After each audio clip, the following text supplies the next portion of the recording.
বন্ধুরা, ফুটন্ত গরম জলে কাঁচা আলু দিয়ে দুর্দান্ত স্বাদের ফুলকো ফুলকো নরম তুলতুলে আলুর রুটি তৈরি করা যায়। ভিডিওটা না দেখলে বিশ্বাসই হবে না। মনে হয় আগে হয়তো এভাবে ট্রাই করেননি। প্রত্যেকটা রুটি ফুটবলের মতো ফুলবে আর ভীষণ সফট। 2 দিন রেখে দিলেও শক্ত হয়ে যাবে না, এতটাই নরম। 3 আঙুল দিয়ে রুটি ছিঁড়ে নেওয়া যাবে। হাতের মুঠোয় যতক্ষণ খুশি রেখে দিলেও ছিঁড়ে যাবে না বা ফেটে যাবে না। আর এতটাই টেস্টি হবে, শুধুই খাওয়া যাবে। দেখে তো বুঝতেই পারছেন রুটিগুলো কতটা সফট তৈরি হয়েছে। সম্পূর্ণ ভিডিও দেখতে থাকুন। রেসিপি ভালো লাগলে লাইক, শেয়ার, কমেন্ট ও সাবস্ক্রাইব করে পাশে থাকবেন। দেখে নেওয়া যাক আজকের রেসিপি।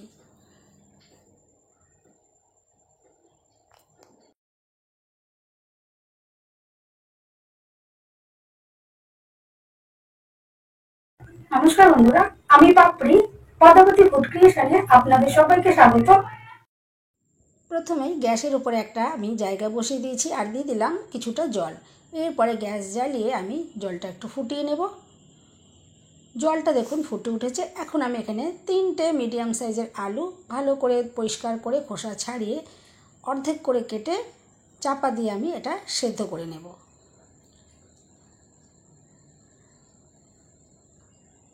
যেহেতু হাতে আমার একটু সময় কম ছিল, আমি আগে থেকে কিছুটা আলু সেদ্ধ করে রেখেছিলাম। সেই সেদ্ধ আলুটা দিয়েই আজকে রেসিপিটা তৈরি করে দেখাবো। প্রথমেই এই আলুগুলো গ্রেট করে নিতে হবে। তার জন্য আমি একটা ছোট গ্রেটার নিয়েছি আর দেখুন আলু গ্রেট করে নিচ্ছি। হাতেও যদি ম্যাশ করা হয় আলু, খুব ভালো করে ম্যাশ করে নিতে হবে, যাতে কোনো রকমের ছোট বড় কোনো রকমের যেন টুকরো না থাকে। তাহলে আজকের এই রুটিগুলো পারফেক্টভাবে রেডি করা যাবে না। আমি দেখুন সেই জন্য একদম যাতে মিহি হয় তার জন্য ছোট গ্রেটার দিয়ে গ্রেট করছি। আর কয়েকটা ছোট ছোট টুকরো দেখুন পড়ে গেছিলো, সেগুলোকেও আমি তুলে খুব ভালো করে আমি আবারও গ্রেটারটা দিয়ে গ্রেট করে দিচ্ছি। এভাবেই কিন্তু খুব ভালো করে সমস্ত আলুগুলো গ্রেট করে নিতে হবে। কোনো রকম যেন ছোট টুকরো বা বড় টুকরো কিছুই যেন না থাকে। এভাবেই আমি প্রথমে ভালো করে গ্রেট করে নেব। আলুর এই রুটিগুলো তৈরি করার জন্য এই সেদ্ধ করা আলুটাকে খুব সুন্দর করে আগে গ্রেট করে নিতে হবে, তবেই কিন্তু পারফেক্টভাবে রুটিগুলো তৈরি করতে পারা যাবে। আমি একে একে সমস্ত আলুটাই এভাবে গ্রেটার দিয়ে গ্রেট করে নেব।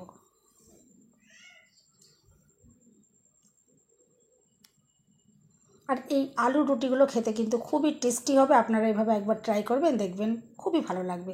দেখুন সমস্ত আলুটাই আমি গ্রেটার দিয়ে গ্রেট করে নিয়েছি। এরপরে আমি এটা সাইডে একটু সরিয়ে রাখলাম। এখানে একটা বড় একটা আমি জায়গা নিয়ে নিয়েছি, তাতে আমি দিয়ে দিচ্ছি 1/2 চামচ মতো গুঁড়ো করা চিনি। এখানে কিন্তু বেশি চিনির একদমই প্রয়োজন নেই। আর সামান্য পরিমাণে দিয়ে দিলাম হালকা গরম জল। এখানে খুব বেশি গরমও যেন না হয়, আবার যেন একদম ঠান্ডাও না হয়, হালকা গরম এখানে জলটা ইউজ করতে হবে। দিয়ে দিলাম 1 চামচ গুঁড়ো করা দুধ। অবশ্যই এখানে দুধ ইউজ করতে হবে। যদি গুঁড়ো দুধ না থাকে আপনারা জলের পরিবর্তে লিকুইড হালকা গরম এখানে লিকুইড দুধটাও দিতে পারেন। এরপরে দিয়ে দিচ্ছি 1 চামচ ইস্ট। এটা যে কোনো মুদি দোকানে আপনারা খুব সহজেই এই ড্রাই ইস্ট পেয়ে যাবেন। আর ইস্টের দাম একদমই বেশি নয়, খুবই সামান্য পরিমাণে দাম।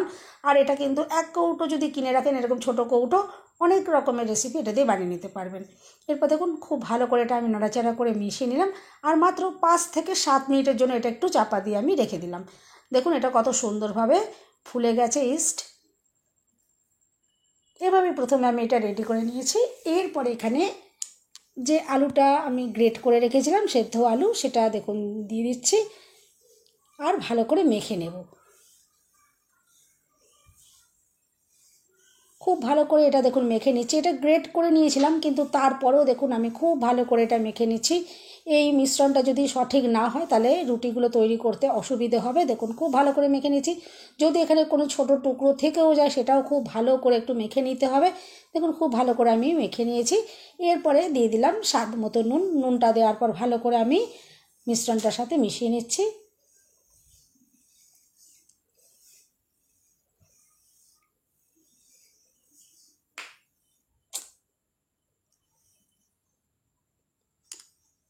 এরপরে দেখুন এটা একদম রেডি হয়ে গেছে। আমি এখানে ময়দা দিয়ে রুটিগুলো তৈরি করছি, তবে আপনারা চাইলে আটা দিয়ে কিন্তু অবশ্যই বানিয়ে নিতে পারেন।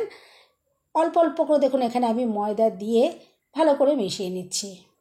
আর এখানে মাপটা একটু সঠিক রেখে করতে হবে। যতটা পরিমাণে আমি সেদ্ধ করা আলুটা ইউজ করেছি, এখানে ততটা পরিমাণেই ময়দা দিতে পারেন, বা আলুর তুলনায় সামান্য পরিমাণে একটু বেশি ময়দা ইউজ করা যাবে, তবে ময়দার তুলনায় আলুর পরিমাণটা যেন বেশি না হয়ে যায়, তাহলে রুটিগুলো পারফেক্টভাবে রেডি করা যাবে না। দেখুন আমি যে পরিমাণে এখানে ময়দাটা নিয়েছিলাম, আমি 2-3 বার এটা দিয়ে দেখুন মিশিয়ে নিচ্ছি। আমি এখানে আলুর মাপের তুলনায় ময়দার মাপটা সামান্য একটু বেশি নিয়েছি, তাহলে রুটিগুলো বেশি সুন্দর তৈরি করা যাবে। দেখুন এরপরে আমি ভালো করে মিশিয়ে নিয়েছি। আর এখানে সামান্য একটু গরম জল আমি নিয়ে নেবো, হালকা গরম জল, যেহেতু ময়দার পরিমাণটা সামান্য আমি একটু বেশি ইউজ করলাম, সেই জন্য এখানে সামান্য একটু গরম জলের প্রয়োজন হয়েছে। দেখুন সামান্য, কিন্তু বেশি লাগবে না, খুবই সামান্য পরিমাণে হালকা গরম জল আমি এখানে দিয়ে খুব ভালো করে এই ময়দার ডোটা মেখে নিতে হবে। মাখাটা যত সুন্দর হবে রুটিগুলো ততটাই সুন্দর তৈরি হবে। আমি একটু সময় নিয়ে খুব ভালো করে এই ময়দাটা মেখে নেব। আর এখানে কোনো রকমের তেলের প্রয়োজন পড়বে না, এমনিতেই এটা মেখে নিলেই হবে। আর নর্মাল যেমন আমরা রুটি তৈরি করি তখনও দেখবেন খুব ভালো করে মেখে নিতে হয়, তবেই কিন্তু রুটিগুলো সুন্দর তৈরি হয়। এখানেও তাই, খুব ভালো করে ময়দা যত সুন্দর মাখা হবে রুটিগুলো ততটা সুন্দর তৈরি হবে। দেখুন এরপরে ভালো করে আমি মেখে নিয়েছি। এখন দেখুন একটু গোল হাতে এভাবে করে নিলাম। আর এটা আমি এখন চাপা দিয়ে একটু রেস্টে রেখে দেবো মাত্র 10 থেকে 15 মিনিটের জন্য। এটা যদি আপনারা কোনো গরম জায়গায় রাখেন তাহলে 10 থেকে 15 মিনিট রাখলেই কিন্তু সুন্দরভাবে এটা ফুলে উঠবে। আর নর্মালভাবে যদি রাখেন তাহলে 30 মিনিট মতন রেখে দিলেই পরেই হয়ে যাবে। দেখুন আমি এরপরে হাতে একটু শুকনো গুঁড়ো ময়দা নিয়ে নিয়েছি, আর এটাকে একটু নাড়াচাড়া করে এটা অল্প করে একটু মেখে নিলাম। এটা কিন্তু আর বেশি মাখার একদমই প্রয়োজন পড়বে না। আর ময়দার ডোটা আপনারা দেখে তো বুঝতেই পারছেন আমি সফট করে ডোটা রেডি করেছি, তবেই কিন্তু রুটিগুলো একদম নরম তুলতুলে সফট তৈরি হবে।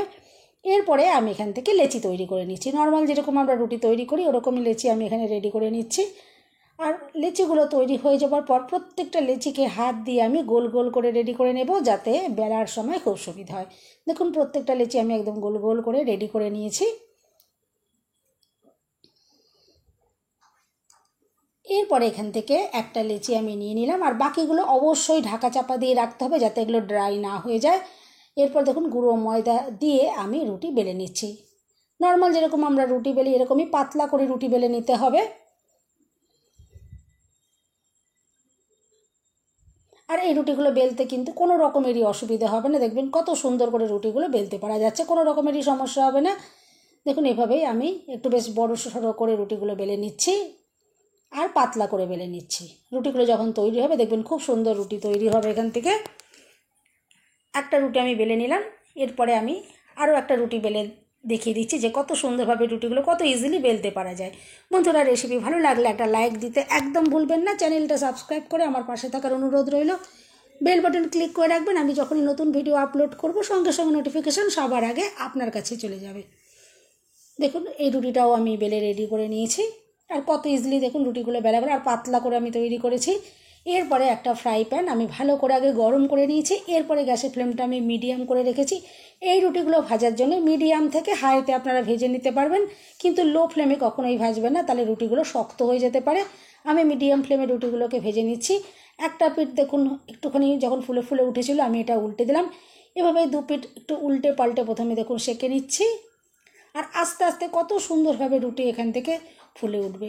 দেখুন রুটিগুলো কত সুন্দরভাবে ফুলতে শুরু করেছে। আর একটু খুন্তি দিয়ে যদি এভাবে চাপ দেওয়া হয় রুটি দেখুন কত সুন্দরভাবে ফুলবে।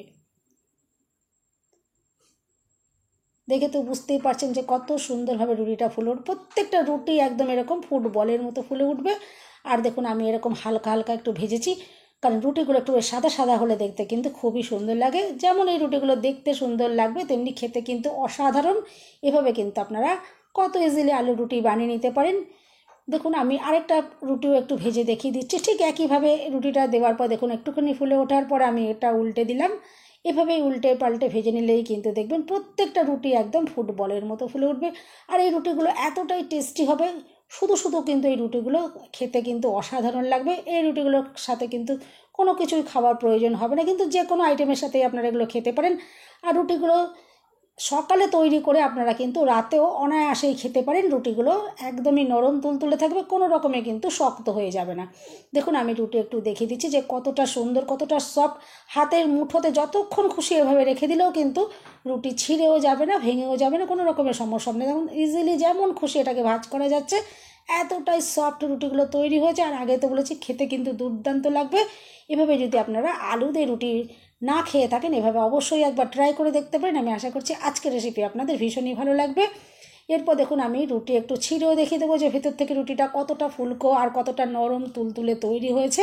আর কতটা যে নরম হয়েছে আপনারা তো আমি আশা করছি দেখে বুঝতেই পারছেন, কিন্তু খেতেও কিন্তু খুবই টেস্টি। এভাবে যদি বানিয়ে না খান তাহলে কিন্তু এর স্বাদ বোঝা সম্ভব নয়। দেখুন আমি একটু দেখিয়ে দিচ্ছি যে রুটিটা যখন কতটা ফুলে ছিল, কতটা সুন্দর ফুলকো তৈরি হয়েছিল। প্রত্যেকটা রুটি কিন্তু এরকম সুন্দর ফুলকো ফুলকো তৈরি হবে আর ভীষণ সফট। আমি একটু রুটি একটু ছিঁড়েও দেখেছি যে কতটা সফট। হাতে আঙুল দিয়ে কিন্তু খুব ইজিলি এটাকে ছিঁড়ে নেওয়া যাবে, এতটাই সফট তৈরি হবে। বন্ধুরা, রেসিপি ভালো লাগলে একটা লাইক দিতে একদম ভুলবেন না। চ্যানেলটা সাবস্ক্রাইব করে আমার পাশে থাকার অনুরোধ রইল। সবাই সুস্থ থাকবেন, ভালো থাকবেন। দেখা হবে নেক্সট ভিডিওতে। ভিডিওটা শেষ পর্যন্ত দেখার জন্য সবাইকে রইল অসংখ্য অসংখ্য ধন্যবাদ। আর দেখে তো বুঝতেই পারছেন আঙুল দিয়ে রুটিটা কত ইজিলি কেটে নেওয়া যাচ্ছে, কোনো রকমের অসুবিধা হচ্ছে না। এভাবে ট্রাই করবেন। আমি আশা করছি আজকের রেসিপি আপনাদের ভীষণ ভালো লাগলো।